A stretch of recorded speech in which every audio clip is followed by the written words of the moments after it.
Imagina uma existência onde você não é nem sombra nem luz, mas apenas o contorno vazio que a separa. Esta é a realidade silenciosa dos guardiões de sombras esquecidas, seres condenados a preservar memórias que ninguém mais deseja lembrar.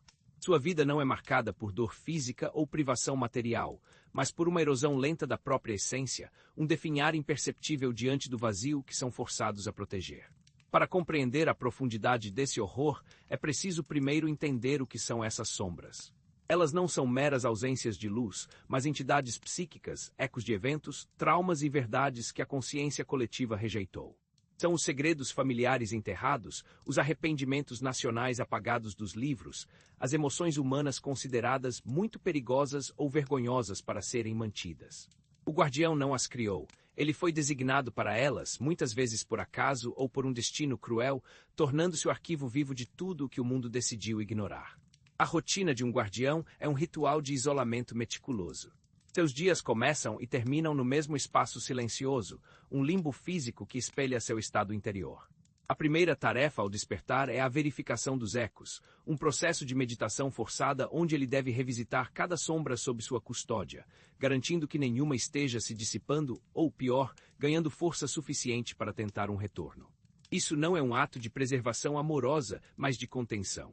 Ele passa horas imóvel, sua mente um palco para tragédias alheias, sentindo o peso de culpas que não são suas, de dores que nunca experimentou. As tardes são dedicadas à estabilização do vácuo. Como as sombras se alimentam de atenção, mas são destruídas pelo reconhecimento pleno, o guardião deve mantê-las num estado preciso de quase existência. É um equilíbrio agonizante. Dar atenção suficiente para que não desapareçam completamente o que desfazeria seu propósito, mas nunca o suficiente para que recuperem forma e ameacem escapar. As refeições são solitárias e insípidas, pois o contato constante com o vazio drena o sabor de tudo.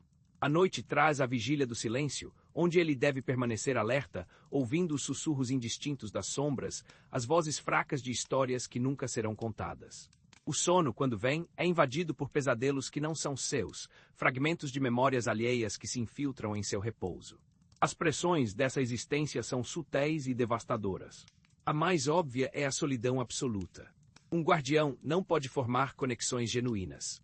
Qualquer vínculo emocional forte criaria uma nova sombra à sombra do seu próprio afeto e perda potencial, aumentando sua carga já insustentável. Ele se torna um espectro na vida dos outros, observando a humanidade de uma distância intransponível.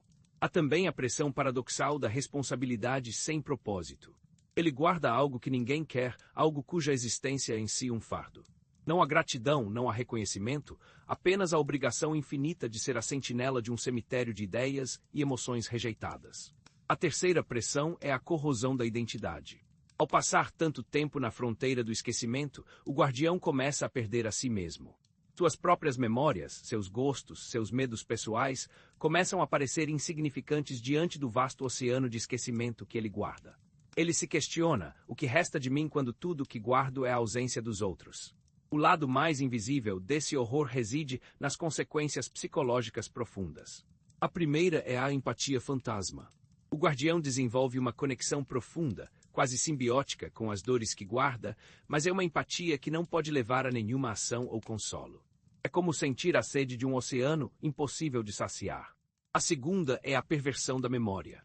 Sua própria história de vida se contamina. Ele não consegue mais distinguir com clareza entre suas experiências reais e as memórias emprestadas das sombras. Aniversários, amores, perdas pessoais, tudo se mistura a um nevoeiro de lembranças alheias, criando um senso de self fragmentado e não confiável.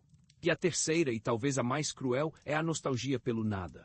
Ele começa a sentir uma estranha saudade pelo estado de puro esquecimento que as sombras representam. A paz que ele imagina que existiria se ele próprio pudesse ser apagado torna-se um pensamento sedutor e aterrorizante. A queda de um guardião raramente é dramática, é um processo lento de desintegração. O primeiro sinal é a apatia seletiva. Ele começa a negligenciar pequenos rituais de autocuidado, não por preguiça, mas porque a manutenção de um corpo e uma vida pessoal começa a parecer irrelevante. Por que lavar uma xícara se você é o guardião da sombra de uma guerra esquecida? O segundo estágio é a atração pelo vácuo. Ele passa a ficar horas simplesmente olhando para sombras mais densas, não como um guardião, mas como um observador fascinado. A fronteira entre guardar e ser absorvido torna-se perigosamente tênue. O estágio final é a assimilação silenciosa. Sem que ninguém perceba, pois ninguém o observa ele para de lutar. Tua própria consciência, exausta, começa a se fundir com as sombras. Ele não morre, ele simplesmente deixa de ser um indivíduo separado, tornando-se mais uma camada do esquecimento que jurou proteger. Sua última memória pessoal se dissipa, e o que resta é apenas mais um eco no arquivo que ele mesmo mantinha. Na reflexão final, o verdadeiro horror de viver como um guardião de sombras esquecidas não é o sofrimento ativo, mas a anulação passiva.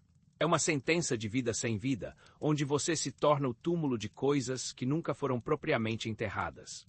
Ele nos faz questionar o preço do nosso próprio esquecimento coletivo.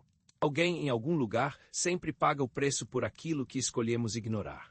O guardião é a personificação desse custo, um lembrete vivo de que toda sombra esquecida projeta uma forma em alguém. Sua existência é um paradoxo trágico. Ele é mais real do que qualquer um de nós em sua conexão com as profundezas da experiência, e ainda assim é menos real em sua própria substância, definhando no altar do que o mundo não suporta lembrar.